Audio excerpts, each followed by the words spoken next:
मित्रांनो, सप्रेम जय भीम. पाहूया भारतात बौद्ध धर्माची भरभराट. इसवी सन पूर्व 6वे शतक हे इतिहासाच्या दृष्टीने सुवर्णयुगच म्हणता येईल.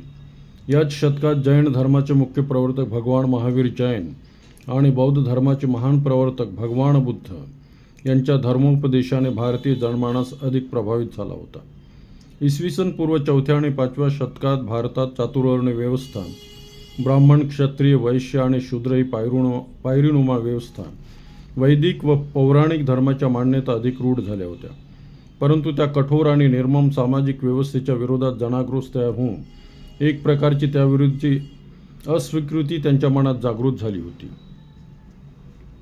भगवान महावीरांनी त्या व्यवस्थेतील सामाजिक कठोरता दूर करण्यासाठी अहिंसा आणि अस्तेय यांचा संदेश देऊन आपल्या समाजाला रूढीमुक्त करण्याचा प्रयत्न केला. भगवान बुद्धांनी सत्य, शांती आणि अहिंसा, truth, peace and non violence यांचा संदेश जनमानसात पसरवला आणि बहुजन हिताय बहुजन सुखाय या महान मंत्राचा प्रचार करून समाजातील व्याप्त जातीभेद याला समूळ नष्ट करण्याचा प्रयत्न केला.